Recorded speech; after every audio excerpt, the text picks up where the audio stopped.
Assalamualaikum warahmatullahi wabarakatuh. Perkenalkan, nama saya Dian Ekasari, salah satu CGP dari Kota Palembang, Sumatera Selatan. Pada kesempatan ini saya akan menjelaskan dokumentasi hasil pembelajaran yang menerapkan diferensiasi dan kompetensi sosial emosional. Dalam pembelajaran ini saya menggunakan pemetaan berdasarkan pendekatan kesiapan belajar anak. Sementara dalam prosesnya saya menggunakan diferensiasi proses dengan ada 3 pilihan LKPD berdasar kemampuan anak. Selanjutnya, untuk kompetensi sosial emosional yang saya gunakan adalah kesadaran diri sama kesadaran sosial. Kesadaran diri saya gunakan di awal pembelajaran ketika saya menanyakan bagaimana perasaan peserta didik. Kemudian di akhir pembelajaran sebelum refleksi, saya juga menerapkan teknik mengucapkan terima kasih. Saya mengajak anak untuk memikirkan orang-orang yang pernah berbuat baik kepadanya. Kemudian mereka diminta untuk menyampaikan ucapan terima kasih kepada orang-orang tersebut. Dalam proses pembelajaran ini memang dilakukan secara daring. Media yang saya gunakan adalah Telegram. Nah, untuk selanjutnya silakan simak tayangan berikut.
Kabar anak-anak? Semoga selalu tetap sehat dan semangat meskipun belajar dari rumah. Anak-anak, berjumpa lagi dengan program B4D Belajar Bahasa bersama Bu Dian.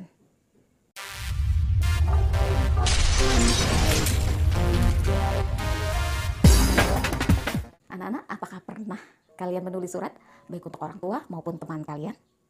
Ya, jika kalian menjawab tidak pernah, karena cukup wajar. Saat ini dengan era internet, surat menyurat itu kurang dikenal oleh anak-anak. Karena kalian lebih akrab dengan WA, kalian akrab dengan Telegram, Instagram, dan sebagainya. Namun tetap bahasan kita hari ini adalah berkorespondensi dengan surat pribadi dan surat dinas. Jadi bahasan kita hari ini dan tujuan pembelajaran kita hari ini adalah yang pertama, kalian bisa mengenali ciri-ciri surat pribadi. Yang kedua, kalian bisa mengenali ciri-ciri surat dinas. Dan yang ketiga, kalian bisa menentukan perbedaan antara surat pribadi dan surat dinas. Apa itu surat pribadi? Surat pribadi adalah surat yang dikirimkan dari seseorang kepada orang lainnya dengan tujuan pribadi. Bahasa yang digunakan adalah bahasa non-formal atau bahasa keseharian. Hanya saja, meskipun bahasanya non-formal, tapi dalam menulis surat pribadi ada etika dan sopan santun yang harus diterapkan. Terutama jika surat pribadi itu diajukan kepada orang yang lebih tua. Jadi, dalam surat pribadi sekali lagi menggunakan bahasa non-formal. Yang kedua, isinya adalah untuk kepentingan pribadi. Nah, lalu bagaimana bentuk atau struktur dari surat pribadi? Surat pribadi yang pertama terdiri dari tanggal surat. Yang kedua, terdiri dari alamat surat. Yang ketiga, terdapat salam pembuka. Kemudian, paragraf pembuka, paragraf isi, paragraf penutup, serta nama dan tanda tangan si pengirim. Lalu, bagaimana dengan surat dinas? Ya, surat dinas adalah surat yang dikirimkan dari satu lembaga ke lembaga lainnya dengan tujuan atau isinya mengenai kedinasan atau resmi. Selain itu, bahasa yang digunakan dalam surat dinas adalah bahasa formal atau bahasa baku. Dan dalam penulisannya juga ada aturan yang mengatur untuk penulisan surat dinas. Nah, lalu apa saja yang terdapat dalam surat dinas? Bagian yang ada dalam surat dinas. Yang pertama, kepala surat. Yang kedua, tanggal surat. Yang ketiga, nomor surat, lampiran surat, dan perihal surat. Yang keempat, alamat surat. Yang kelima, pembuka. Yang keenam, isi surat.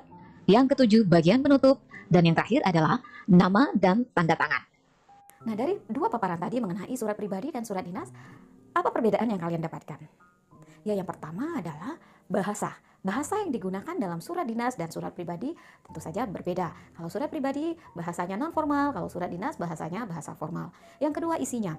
Isinya kalau surat dinas untuk kepentingan resmi atau kepentingan dinas, yang ke surat pribadi kepentingan pribadi. Yang ketiga, pengirim dan tujuannya. Kalau surat dinas dari satu instansi ke instansi lain atau dari satu individu ke kedinasan, jika surat pribadi dari satu individu ke individu yang lain.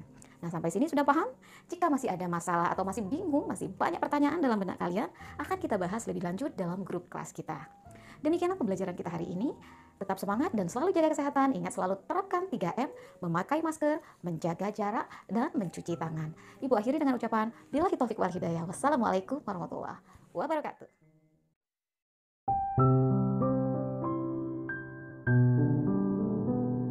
Lalu, apa pertanyaan yang ada di benak kalian terhadap tayangan yang tadi kalian simak?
Perasaan saya setelah menerapkan pembelajaran berdiferensiasi serta kompetensi sosial emosional adalah merasa sangat senang sekali karena terjadi perbedaan mendasar antara tidak diterapkannya pembelajaran berdiferensiasi dan KSE dengan sebelum pembelajaran berdiferensiasi dan KSE. Jika sebelumnya saya memukul rata semua anak, namun dengan pembelajaran KSE dan berdiferensiasi ini saya tidak bisa menyamaratakan anak. Dengan demikian, saya harapkan memang hasil belajar anak akan jauh meningkat signifikan sesuai dengan kemampuan mereka masing-masing. Lalu, jika saya kaitkan dengan pembelajaran yang sebelumnya, kalau sebelumnya belum ada sama sekali saya menerapkan pembelajaran berdiferensiasi, sehingga hasil belajarnya memang belum optimal, kemudian kemampuan anak masing-masing anak itu tidak terpetakan dengan baik. Hanya saja memang saya akui dalam pelaksanaan ini masih terdapat kekurangan. Kekurangan yang pertama adalah diagnosis yang dilakukan. Pemetaan yang dilakukan saat ini bukan berdasarkan diagnosis di awal anak masuk. Hanya saja pemetaan dilakukan berdasarkan hasil belajar yang sudah didapatkan sebelumnya serta wawancara singkat dengan anak.